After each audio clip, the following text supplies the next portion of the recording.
மகளே என் மருமகளே அடுத்த வார எபிசோட்ல பார்த்தீங்க அப்படின்னா, துளசி படிக்கிற காலேஜ்ல வந்து ஒரு பையனால ஒரு பிரச்சனை நடந்திருக்கும். ஸோ அந்த பிரச்சனைலாம் அதுக்கப்புறம் பார்த்தீங்க அப்படின்னா, அங்கேருந்து யாரையோ வந்து துளசிய வந்து கடத்திட்டு காட்டு பகுதிக்கு போயிருவாங்க. சின்ன தம்பி வந்து அவங்கள தேடி போவாங்க.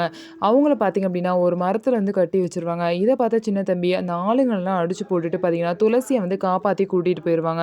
கூட்டிட்டு போனதுக்கப்புறம் பார்த்தீங்கன்னா, அவங்க வந்து நடு காட்டிலேயே ராத்திரி நேரம் அப்படிங்கிறனால மாட்டிப்பாங்க. அதனால அவங்க பசிக்கும் அப்படின்னு சொல்லிட்டு, அங்க இருந்த சோளக்கருத பிச்சு பார்த்தீங்க அப்படின்னா, நெருப்பு மூட்டி வந்து சுட்டு 2 பேருமே சாப்பிட்டுட்டு இருக்காங்க. ஸோ துளசி பார்த்தீங்கன்னா, எனக்கும் சுடணும்னு ஆசையா இருக்கு அப்படின்னு சொல்லி உட்காந்து சுட்டு சாப்பிட்டுட்டு இருக்காங்க. இன்னொரு சைடு பார்த்தீங்க அப்படின்னா, அபிராமி நாச்சியார் வீட்ல வந்து இருக்கிறவங்க எல்லாம், இவங்க 2 பேரும் ஊருக்கு போனாங்களா இல்லையான்னு தெரியல. எங்க தான் போனாங்களோ, ஓலையூருக்கு போகாம இவங்க எங்க தான் போனாங்களோ அப்படின்னு சொல்லிட்டு பார்த்தீங்கன்னா, அவங்க 2 பேருமே தப்பா வந்து பேசுவாங்க. அதுக்கப்புறம் அபிராமி நாச்சியார் வீட்ல உள்ள எல்லாருமே திட்டுவாங்க.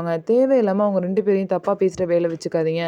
அவங்க வந்து இந்நேரம் அவங்க அப்பா வீட்ல தான் இருந்தாங்க அப்படின்னா, எனக்கு வந்து தகவல் சொல்லியிருப்பாங்க. அப்ப வேற ஏதோ பிரச்சனையில மாட்டிக்கிட்டாங்கன்னு சொல்லிட்டு அபிராமி நாச்சியார் கரெக்ட்டா கண்டுபிடிச்சிடுறாங்க. ஸோ இதுக்கப்புறம் என்ன நடக்க போது? ஸோ துளசி வந்து கண்டிப்பா வந்து சின்ன தம்பி வந்து காப்பாத்தி வீட்டுக்கு கொண்டுட்டு வந்துருவாங்க.